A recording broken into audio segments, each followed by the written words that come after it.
মা, আমি আসছি। টিফিন আর জলের বোতলটা নিয়েছিস?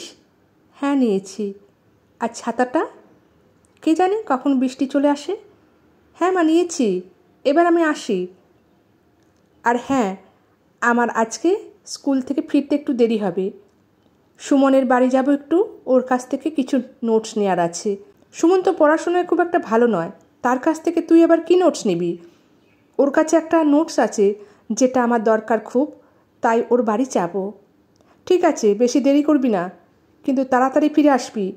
হ্যাঁ, আসলে শুভ ক্লাস 9-এ পড়ে। শুভর বন্ধু সুমন। সুমন পড়াশোনায় খুব একটা ভালো নয়। স্কুলের নাম করে এসে পার্কে কিংবা সিনেমা দেখতে চলে যায়, এমনকি টুকটাক নেশাও করে। কী রে শুভ, বাড়িতে বলে এসেছিস তো? হ্যাঁ রে, তোর কথা মতো বলেছি মাকে। মা প্রথমে বিশ্বাস করছিল না, তারপরে বিশ্বাস করেছে। ঠিক আছে, আজ তোকে এক জায়গায় নিয়ে যাব। কোথায় নিয়ে যাবি? গেলেই দেখতে পাবি।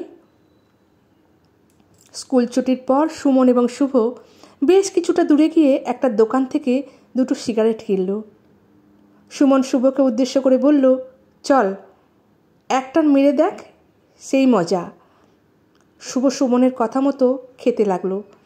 তারপর বলল, এটা ভালো নয়, কেমন একটা খেতে। তুই এগুলো কেমন করে খাস? ভালো লাগবে, তুই আরেকটু খেয়ে দেখ। আসলে তুই আজ প্রথম খাচ্ছিস তো, তাই তোর এমন লাগছে। তারপর শুভ দু একবার খাওয়ার পর শিখে গেল সিগারেট খাওয়া। জানিস সুমন, এটা খেলে না বেশ ভালো লাগে, মাথাটা বেশ হালকা হালকা লাগে। সুমন তখন বলে, গুরু তাহলে পথে এসে গেছে তো, আমি তো তোকে বলেইছিলাম।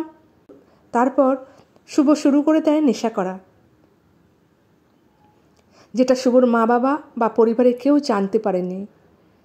একদিন হঠাৎ শুভর বাবার কাছে ফোন এলো। হ্যালো, শুভর বাবা বলছেন? হ্যাঁ বলছি, আপনি কে? আপনি তাড়াতাড়ি কুসুমপুর থানায় চলে আসুন, আপনার ছেলে আমাদের কাছে আছে। শুভর বাবা অভিজিৎবাবু এমন কথা শুনে সমস্ত কাজকর্ম ছেড়ে দৌড় দিলেন থানায়। হ্যাঁ স্যার, কী হয়েছে? আমার ছেলেকে কেন থানায় নিয়ে এসেছেন? তখন থানার অফিসার বললেন, আপনাকে দেখে তো ভদ্রলোকই মনে হচ্ছে। আর একজনের কথা তো বাদই দিলাম, বাবা একজন মাতাল, তার ছেলে সেও তেমনই হবে। কি হয়েছে স্যার, আমাকে একটু খুলে বলবেন?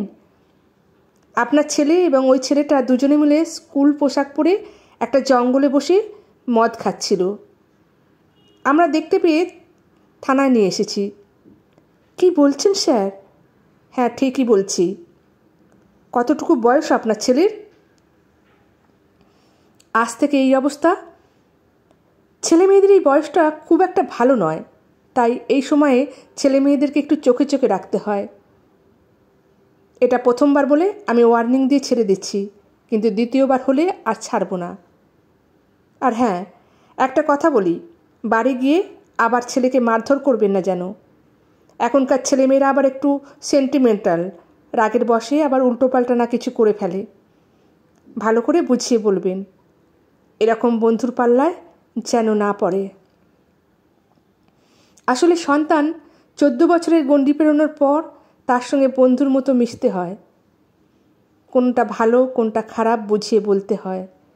আর একটা কথা কি জানেন, ভালো আলুর সাথে যদি একটা পচা আলু থাকে, সেই আলুটাও পচে যায়। তাই জীবনে সঙ্গও ভালো দরকার। ধন্যবাদ। ভিডিওটা ভালো লাগলে লাইক শেয়ার কমেন্টস করে দেবেন। নতুন বন্ধুরা চ্যানেলটা সাবস্ক্রাইব করে বেল আইকনটা পুশ করে দেবেন। আবার আসবো নতুন একটা ভিডিও নিয়ে। ভালো থাকবেন।